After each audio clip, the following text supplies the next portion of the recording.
Hi, this is John from John's Long Box, and today when I was looking through comics, I saw this. I had to review this. This is Marvel Comics X-Men. This is from the classic Chris Claremont, John Byrne, Terry Austin run. This is the famous The Death of Phoenix, and Marvel Comics 75 cents, 1980. Okay, issue 137. I bought this. I know exactly where I bought this. I bought this at Fred's candy store right next to my school. And this Marvel comic could be worth $2,500. That drives me nuts. Every time I look at this comic and I see this, it just drives me absolutely nuts. But look, this is classic John Byrne. You know, in his IKEA colors. I just love the simple two color costume. Okay, here's some ads. Okay, just having trouble centering the comic. That's the Watcher. He always shows up, and his people interfered in the development of a primitive culture, and they developed weapons and went and killed each other. So out of that guilt, they have decided to never get involved again, and they just watch and they record everything in human history. Most of the time, you can't see them. So you know that feeling that you get that you're being watched? That's because this bald freak is watching you. Okay, this is X-Men Volume 1, September 1980. Okay, this is Uatu. He's the Watcher that's assigned to Earth. He lives in the blue area of the moon. And last issue is a cliffhanger. All the X-Men, trying to get them in, all the X-Men were teleported, and they didn't know where, and they brought to the moon. Okay, let's look at the credits. Chris Claremont, writer, co-plotter, penciler. John Byrne, Terry Austin, inker. Tom, you got me on that one. Glennis Wynn, colorist. Jim Scalabrine, Louise Jones. She later marries Walt Simonson. She becomes Louise Simonson. Jim Shooter, editor-in-chief. I mean, just great. And here's the X-Men. Cyclops, Jean Grey. She's known as Phoenix at this point. That's the Hank McCoy, the Beast. Kurt Wagner, Nightcrawler. Logan, or later as we learned, Jim Howlett, Wolverine. Warren Worthington, the Angel. Or Oro Monroe, Storm. You know, look at the crease kind of did her wrong. That's Peter Rasputin, Colossus. Charles Xavier. That's Kalark is his real name. That's Gladiator. Empress Leandra of the Shi'ar Empire. And I don't know what this guy's name is. These people evolved from birds. Okay, and then we got some Bubble Yum. Captain Marvel defends the Earth, defeats it with Twinkies. I mean, fruit pies wouldn't work with me. You would have to use Twinkies to get me to stop trying to destroy the Earth. And when there's no Twinkies in the house, I just might go on an Earth-destroying rampage. So, when she was the Phoenix, okay, originally, she got this Phoenix power, and it corrupted her. And it just overwhelmed. Well, what happened was the Hellfire Club had this guy, the mastermind, project like illusions directly into her head, and that combined with the power just drove her nuts. And she went and she went and actually destroyed a sun and killed an entire planet full of like intelligent aliens. And then she, as Dark Phoenix, she fought the X-Men, and they ended up pretty much giving her like a lobotomy and cutting her powers back down to where she can handle. So her powers were so vast that she couldn't handle it, and it drove her nuts. Well, she ain't hearing any of that. She destroyed a planet. She killed 4 billion sentient lives. She has to pay with her life. So she wants to execute her. And Cyclops, he ain't hearing any of that. So they're describing what happened with the Dabari people, 5 billion inhabitants. You know, along with Shi'ar ships that were, you know, dealing with them like in trade and diplomacy. And she's crying, and the rest of the X-Men are like, "Oh my God, did this really happen?" You know, they're distraught. They're good guys, you know. And she's just like, you know, it pains me, you're friends.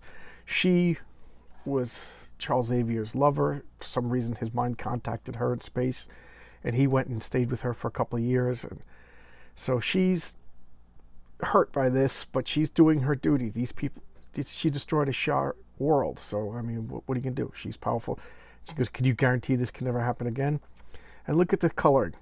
These guys are far away, and they're all colored one way with this pink, then a blue background, and it shows you what's important.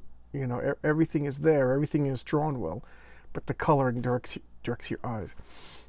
You know, that kind of stuff is kind of lost these days. And here they are, just listening to her words. And because Charles Xavier spent time with the Empress, he knows their law, and he demands some alien words, the duel of honor. And she's just like, she knows he's telepathic, so she's thinking to him, and she says, "Magnificent Charles, you know, you learned much about us because you want the offer that cannot be refused."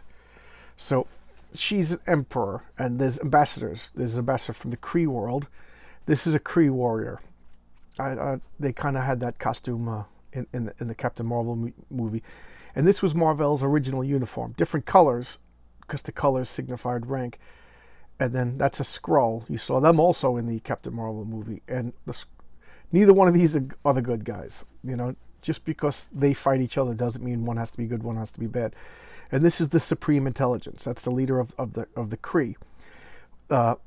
Apparently, they take like the most brilliant minds, the most worthy minds, and when you're dead, they take the brain out, preserve it, and hook it up into this Gestalt computer algorithm, and they're ruled by the conglomeration of the greatest minds. And it's also developed psionic powers because it's all these thousands of years of brains and whatever. And this is the Skrull Empress. Now, Galactus had destroyed the Skrull homeworld. I don't know if this was before this or after. So the Skrull are kind of scattered. But this might be before. I think, because that happened when John Byrne was doing that event. So this is when there was a united Skrull Empire. But later on, Galactus destroys the Skrull homeworld, and I think she was killed. So, and then, like, you know, bickering. He's kind of amused by the Skrulls bickering. She's like, I will not. They're forming a team to fight the X-Men because it's a duel of honor. And he's like, I'm not fighting with the Kree. And you know, it's almost religious, their reverence of the Supreme Intelligence. And I like this dark coloring, somber, brooding.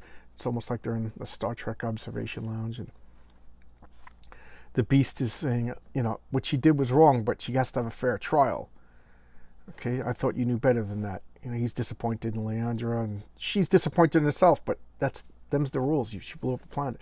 And here's her, the guilt is, she's saying Leandra's not wrong, you know, she's feeling the guilt. Jean Grey, Marvel Girl, Phoenix, you know, and she asks for a costume. Her costume was destroyed the last issue by the majesty of her powers. And he can't sleep, he's doing exercise. I just love the way John Byrne draws Nightcrawler.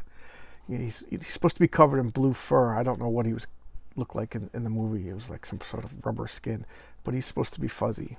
And matter of fact, Kitty Pryde later on calls him the fuzzy elf. And one of the things he could do is he could stick to walls like Spider-Man, but these walls are frictionless. He goes to fall. The Angel, he can't sleep either. You know, they're upset, you know. Wolverine, of course, takes a shower. Tough guy that he is. Look how hairy he is. He's supposed to be a midget. He's only like 4'10" in the comics, covered in hair. That's why they took the name Wolverine. He's short, stout, and strong, like a Wolverine. And then he meditates. This was back during the Soulful Saint era of Wolverine. You know, he's meditating, becoming a Zen warrior. You know, he's changed so much. I mean, I've been since the 70s. That's 50 years of comic book history. You know, every decade he has a different personality. The Beast. When I first met the Beast, he looked like this. I met them like they're real people. You know, I spend more time with a lot of these comic book characters than friends, right, Paul?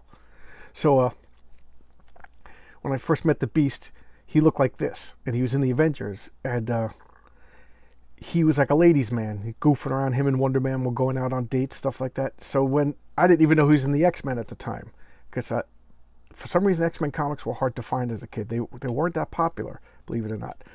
Fantastic Four and Avengers were everywhere, but X-Men you had to find, and it was like a exciting thing when I found X-Men comics. Then I since found out that Not only did he not look like this, but he was a founding member of the X-Men, and he was a scientist. So, he changed a lot for me. He was the goofy playboy that when I first met him. Okay, get some task force, Navy, Air Force boats. Pardon my cough. This is explaining the rules for that stupid win $2,500 on the cover, and you have to cut out this stamp. I wonder how many people ruin this expensive comic to do this. But I wonder if anybody does. Anybody know if anybody actually won this contest? If you know who won this contest or what happened, please message me. Put it in the comments or email me at johnslongbox@yahoo.com or Facebook at the John's Longbook Facebook. Just let me know. Did anybody win? Here's Colossus. He's only like 21 years old. He's like 6'4" when he's not Colossus. And then when he becomes Colossus, he's 6'6". He just transforms into this metal. I always like Colossus. He's just like a good, pure soul, or at least he is at this point. And this Storm, she's bummed out because there's no beautiful sunrise. It's eternal darkness in space. Look at her. She's just like this. She's also super tall. Just gorgeous, elegant woman. Just like an earth goddess. Like very regal, very, very like, what's the word? Like queen-like, whatever. But nobody ever really portrayed her that well in the movies, if you ask me. And here's, of course, Scott Summers, Cyclops. He's always portrayed it as tightly wound, and with good reason. When he was a kid, his father ran it like a shipping company, and he flew planes back and forth from like California to Alaska. And the plane was about to crash, and they only had one parachute. So the father gave the parachute to sounds like the beginning of a joke, but he gave the parachute to Scott, and he and his little brother had to like hug and go into the parachute, and the parachute caught fire, and he fell for a distance and it smashed his head. And because of that, he has no control over his I-beam. So that happened when he was like 9 years old, and when his abilities developed during puberty, he can't control them, and they since found out it's because of that bump on the head. And these I-beams, they could punch a hole in a mountain. They could blast this spaceship out and kill everybody. And these glasses are the only thing that prevent. For some reason, these glasses cancel him out, so they're not shooting. Otherwise, they would just blast right off his face. But for whatever reason, this crystal cancels his beam, so it's like a light switch. So he has to physically lift him up to blast, and he can't control it. He could just kill somebody by looking at him. If he always says if looks could kill. So he is constant fear of killing somebody. He's always in total control. Him and Black Bolt, whose voice could destroy. Always tightly wound. And here she comes out in her costume that they all had the black and yellow costumes. And you saw my X-Men #1. When they graduated, they all given individual costumes, and this was her first individual costume. She feels if she's gonna die, she wants to go back to a time of innocence. And they have a long talk about their relationship, and she bears no animosity towards Leandra. She's doing what she feels is the laws. Just like if she killed anybody in America, she would have to go to the courts. And this was cool. The Shi'ar Empire ships always had like an insect-like design. I always thought that was pretty cool. They tried to give like distinctive looks, so when you saw different ships from different alien races, you kind of knew who they were. I think Marvel kind of lost track of that. And here, they're all Scott Summers like, of course I'm going to defend Jean. You guys don't have to. And they're like, what are you kidding me? They all stand together and they're beamed. Beam, and she's They regret what they're doing because this is friends, but the law is the law. And here they are in the blue area of the moon. Now, I'm going to drop some geek lore on you right now. In Marvel Comics, keep in mind that the blue area of the moon, it's whatever, mineral, whatever. But when you look up at the full moon, you can see kind of like a bluish area. So Stan Lee and Jack Kirby, mostly Jack Kirby, said that was where aliens live, and blue. So there's this like bluish stone. And there's a machine that buried within the wreckage or the ruins or the whatever that project an atmosphere. So on this lip and anything below, there's Earth-like atmosphere, not gravity, but just the atmosphere. And these towers are in cold space. And there's things that live within the blue area of the moon. And right now, this is where the Watcher calls home. But I don't think they know that. I think they find it out in the course of this. But the Fantastic Four have been there, and they found the Watcher. And later on, in the John Byrne's Fantastic Four, the Inhumans, who live at this point, they live in the Himalaya mountains.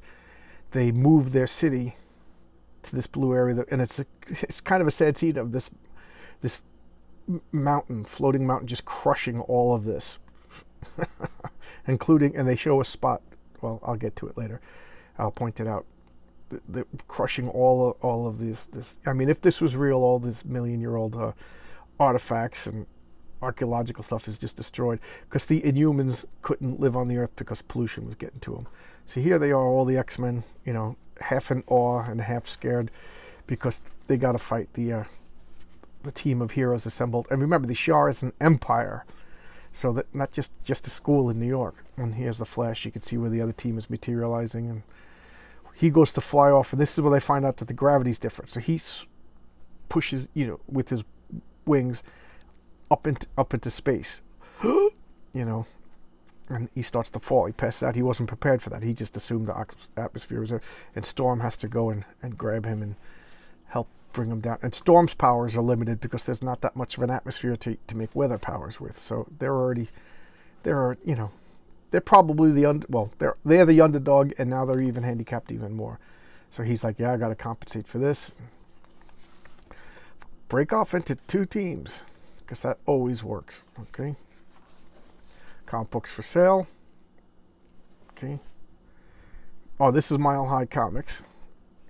This is Chuck Rosinski. He worked for Marvel Comics. He went and he bought a collection. They called it the Mile High Collection, and then opened up a back issue store.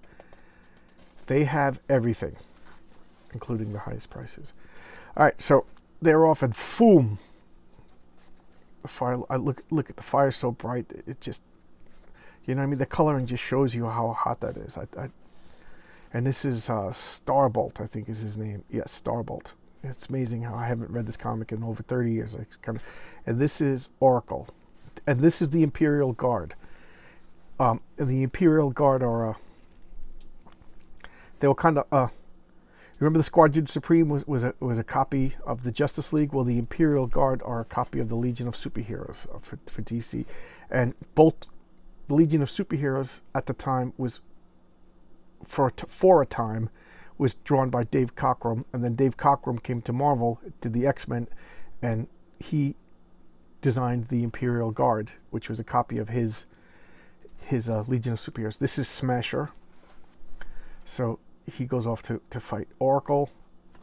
Of course, Wolverine's team is going underground. Oh, I didn't explain what the blue area was. I got the sidetrack. The Kree made an outpost on the Earth and created the blue area of the moon. And from there, they went to the Earth and they manipulated the locals and made the Inhumans. And the Earth was supposed to be just like a breeding ground for living weapons. That's what the Inhumans were supposed to be. They were slaves to the Kree. And for whatever reason, I maybe they did explain it, and I don't remember, but they kind of forgot about it for like 10,000 years or so. And so the Inhumans grew up not knowing their history until later on. There was like a 4-issue miniseries where they learned that they were created by the Kree to be warrior slaves. And the blue area was like where the scientists observed their slaves, but I don't know what happened. This is Warstar. I just love this. I don't know if he's a robot or if it's a suit or if he's whatever, but Warstar is two beings, the little guy and the big guy, and the little guy just jumps on the beast. So Colossus just comes up, punches him, right, boom, right in the belly button. Boom. I just love that pose, and the way everything moves, and then the little guy jumps out and starts fighting the beast. Beast is strong too, but he's not in Colossus's league. And again, Storm's powers are limited because the atmosphere here is not big. And then what do you see? This hand grip. Wolverine and Storm just falling. And she's trying to stop, but there's not that much atmosphere, so her powers are a pale imitation of what they should be. Okay, and this guy, I can't remember what his name is, but he's another one of the Earthquake, which I think is a silly name for a guy who doesn't live on Earth, the ground. Okay, and the ground trembles, and Wolverine gets knocked into this crystal thing. And I remember being excited when I saw this because I'm a geek who remembers everything. But where did Wolverine go? We'll get back to that. So she goes berserk. Her weakness is claustrophobia. She doesn't like being underground or imprisoned where you can't see the stars. So she was already uncomfortable being on the ship, and now she's underground and she lost her companion. She flips out. So she's just blasting at this guy, Pavestones, you know. So she actually getting one over on him. It probably would have beat him if Hussar is her name. And Hussar comes with a whip and takes him out. And then, yeah, Hussar is her name. I'm thinking his name is Earthquake. And he pelts with rocks, takes her out. I remember this picture. I always felt so bad for her. She just, I don't know. She just looks beat up pretty bad. And here they're fighting this. That's Manta, I think her name is. Smasher is fighting Angel, and Oracle is over there. They're eyeing each other. And I love this. This is definitely this John Byrne energy signature, which was created by Neil Adams, and then John Byrne, being just a student of Neil Adams, just copied it. I'm sure John Byrne would later say that he had created it, but his ego went berserk. Great picture of Wolverine. He's just like, he's very thoughtful. Wolverine. Nightcrawler was always very thoughtful. I know I'm going 20 minutes, but this comic is worth it. And she blasts him. Smasher just tosses him.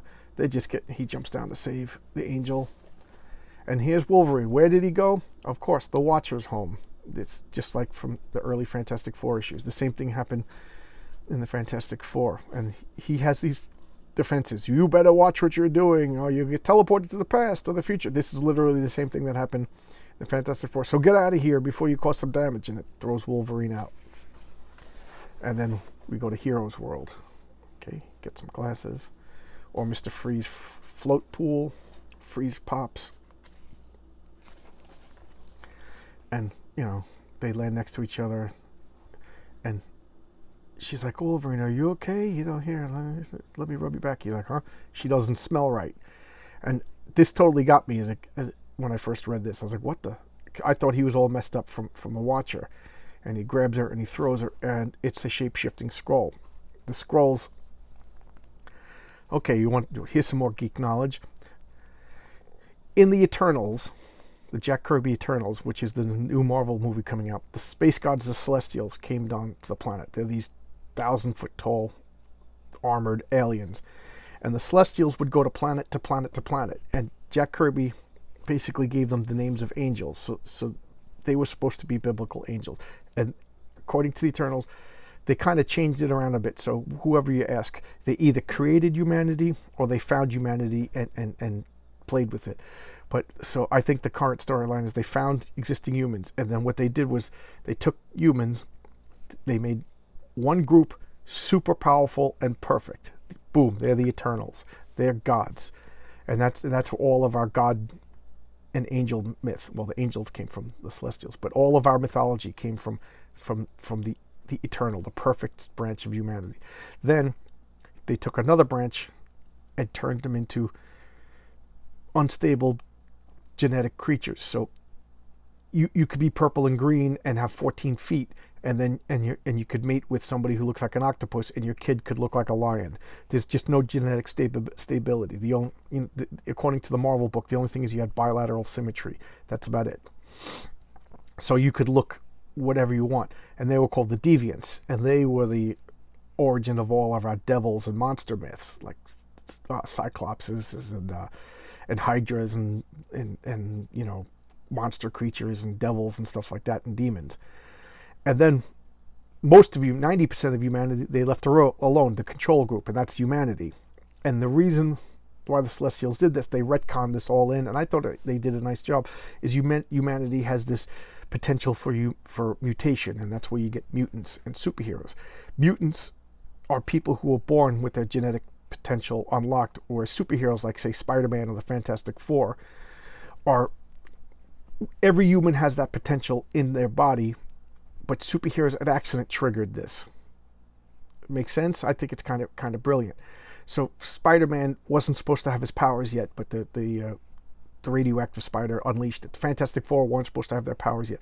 So, and you're a mutate if you were normal human and became powers through an external force. You're a mutant if you're born with your powers unlocked. How's that for some geek knowledge? So anyway, back to why I brought it up with the Skrulls. Because the Celestials went to the Skrull homeworld, and they did the same thing. They made eternal Skrulls. They made deviant Skrulls, and they left most of them alone. Well, in Earth, the normal control groups was the most successful, because the Eternals kind of hid and let, we're too wise, let them develop on their own.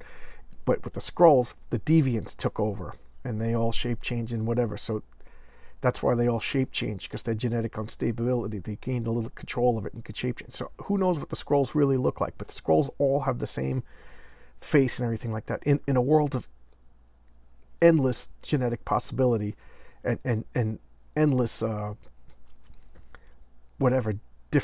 diversity in the true sense of the word, they all choose to look the same. I think it's kind of brilliant. Okay, and then so Wolverine is fighting the Skrull. He goes to kill it, and Zap, he gets hit by the Kree. He didn't care if he just wanted to humiliate him. So I saved you, that's the Skrulls always are inferior to the Kree, and he's like, oh yeah, ooh, he turns into this creature, and he actually looks scared, and they go off and fight. So Wolverine's laying there unconscious somewhere, and here he's Nightcrawler. Sees, I forget her name, Manta or Oracle, I forget. And I always thought that was cool. Zaps him, and he's out. So one by one, the X-Men are getting taken out, and I think these are like little floating gurneys that take the defeated people back, because they're not to be killed. They're just trial by combat, it's not to the death. And here's Colossus holding his own against Warstar. Beast is fighting, and they always portray him, at least initially, as just like observant, honorable, stoic, but super powerful. He gets zapped. Colossus beats Warstar when the building collapses on him, or the big half of Warstar. So Gladiator jumps in, and they start fighting. And Colossus is like, wow, this guy's tough. So he smashes a column on him. I'm getting the comic off my thing. Smashes him, and he just stands there, and they just go blow to blow and just knocking over buildings. I know it's a static shot, but it's such movement. I just love that. Read this over and over again. This whole page has been burnt in my head, and here they are fighting. The building collapses. Just might as well be mythology. And then I like the way your eye sees it, but he comes out. If this was a movie, you'd see the hand in the coloration. You wouldn't be sure if it was Colossus, and then it's Gladiator. So he's just watching all of his students get taken out one by one, and she feels sorry for him. She loves him. They love each other, but duty, and he's fighting blasts, and her powers are greatly reduced, and here they are. I always thought this was cool. She takes all the dust and telekinetically picks it up so that they're hiding. They're catching their breath, a little sweet, tender moment. They hold hands. You ready? Catch your breath. We're going to go out fighting. And she's telekinetically throwing rocks at Smasher. He's shooting blasts. They're fighting. The rest of them come. Look, just fighting. The panning out so you can see the epic scales. There's the sun. There's Leandra's ship. And something hits it. Boom. Boom. He's like, what the hell's going on? And then we go to ads. You too skinny. She's like summoning up all her Phoenix power. So it's happening again. The adrenaline, the surge. He's like, what's going on? She's like, you got to do. She's like, I could feel it. If you notice here, her costume turned back into the Phoenix. She's telekinetically controlling on a molecular level. Her power is getting big again. So she's just smashing shit. And Storm's like, oh my God, it's happening again. Because is such a thing possible? They thought, everybody thought that she was cured. This would never happen again. And then Wolverine's like, he's like, let me get over there. He goes into slow gravity. They used to do the fastball special where Colossus would pick up Wolverine and throw him. And they called it the fastball special. But in this low gravity, Wolverine grabs Colossus and throws him. He transforms and he hits Phoenix. And that knocks sense into, she gets stunned. She turns back into normal. She's like, kill me. And they're like, no, you're normal now. And she's like, no, I could feel it. And look, costume's turning red again. And she's controlling Scott. She's talking. She goes, you don't understand. It's the Phoenix. I'm going to be reborn. It's going to happen again. And as they're talking, some ancient weapon comes up. And you can see her face is changing. And blast. She's disintegrated. So she kills herself. Oh, man. That was a big deal. And the recorder, these are robots that from Rigel. And the people from Rigel, they don't travel space. They send recorders out to record everything. And then they fly back to Rigel and let everybody. So they have these big, gigantic heads with little legs, and they just observe and nod. And so the recorder and the watcher have like the same job. They watch the death of the Phoenix, and what that means. Fun and games. And that's the end. That's the Phoenix. If you saw the movie, you could see it's vastly different than the comic, which in itself doesn't bother me as long as they treat it well, and you be the judge of that. But this is a classic comic. This is a comic that you got to start with. If you ask me, you got to start with X-Men 94 and go all the way up to 137 to get all the nuances. It was just, this was Shakespeare to me when I was a kid. I still love this. I get like a sense of awe when I look at this. So I hope you enjoyed this. This is special double size. Yes, this is a double size issue for 75 cents. Okay, amazing. Phoenix must die. And she was supposed to be dead. According to Chris Claremont and John Byrne, they cured her and that was it. And Jim Shooter was like, no, there has to be consequences. She destroyed a planet. So the editor, Jim Shooter, interfered in the actual writers and artists and told them they had to change the story. It was actually drawn. And I think they resented it, but they did it, and they made one of the best comics. So this is proof of art through adversary. Sometimes constraints do cause you to make great art. Okay, and that's me waxing philosophical. All right, this is a half hour long. I'm going to stop now. Hope you liked the video. This is one of my favorite comics of all time. Please like, please subscribe. Email me at John's Longbox. Jeez, I forgot my email address. At johnslongbox@yahoo.com. On Twitter, I'm jlongbox. At Twitter and Facebook group is John's Longbox. Hey, or comment to the videos. I love the comments. It's so much fun. I'm enjoying doing this, guys. I hope you like it. And my comic book room is nobody. I'm trying to hire a guy to do spackling, and it's like pulling teeth to give some guy money to spackle my room. I might have to learn how to do it myself. Okay. All right. Bye bye.